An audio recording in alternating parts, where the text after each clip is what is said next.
Bonjour, c'est Gabriel Oliko, j'espère que tu vas bien. Merci de prendre ces quelques instants pour méditer avec moi la pensée de ce jour. Lisons Marc 10, verset 17.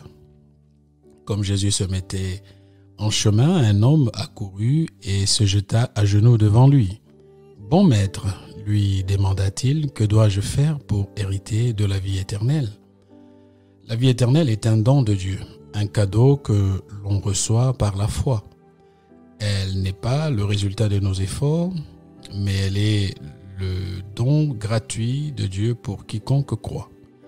Aux Éphésiens, l'apôtre Paul rappelle, en effet, c'est par la grâce que vous êtes sauvés, par le moyen de la foi, et cela ne vient pas de vous, c'est le don de Dieu. Ce n'est pas par les œuvres, afin que personne ne puisse se vanter. C'est tout le contraire de ce que pensait cet homme qui est venu voir Jésus. En bon croyant, il avait ses idées bien arrêtées sur ce qu'il fallait faire pour hériter de la vie éternelle. Certainement, il reproduit ici ce qu'on lui avait appris par sa religion ou les coutumes dans lesquelles il avait grandi. Cependant, il oublie ce qui est le plus important. La vie éternelle est un don de Dieu et non le résultat des efforts de l'homme. Cet homme n'est pas le seul à avoir cette attitude. Plusieurs personnes, y compris dans les milieux chrétiens, pensent obtenir le don de Dieu par les œuvres qu'elles accomplissent. C'est une erreur de considérer le don de Dieu sous l'angle d'une transaction. En effet, il ne s'agit pas d'avoir une bonne réputation ou une idée correcte, mais c'est Dieu qui nous appelle à recevoir la vie qu'il nous donne.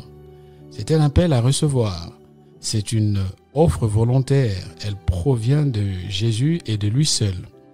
La part de l'homme, c'est la foi et l'obéissance. La foi permet de reconnaître que le sacrifice du Christ est suffisant et l'obéissance permet quant à elle de s'appuyer sur Dieu et sur sa parole. Au lieu d'approcher Dieu par la foi, le jeune homme riche a cru qu'il pouvait le faire par ses moyens. Comme il était riche, il a cru que tout pouvait s'acheter par l'argent. Ignorant qu'il était, il négligea ce qui est le plus important, c'est-à-dire la foi. Elle est l'œuvre de la grâce de Dieu qui ouvre les yeux de l'être humain sur l'essentiel et pousse le croyant avec tremblement à se reposer sur l'œuvre de Dieu manifestée à la croix. À toi qui m'écoutes, laisse-moi te dire que certainement l'argent et les richesses peuvent faire beaucoup de choses, mais ils ne peuvent pas acheter la vie éternelle. Que l'orgueil de la vie ou la folie du cœur humain ne te jette dans la confusion. Le jeune homme riche avait parlé précipitamment, mais lorsque Jésus lui a expliqué ce qu'il fallait faire, il n'en était pas capable. Passe une bonne journée. Si cette méditation t'a encouragé, pense à la partager autour de toi. Pour nous retrouver chaque jour, abonne-toi et active la cloche.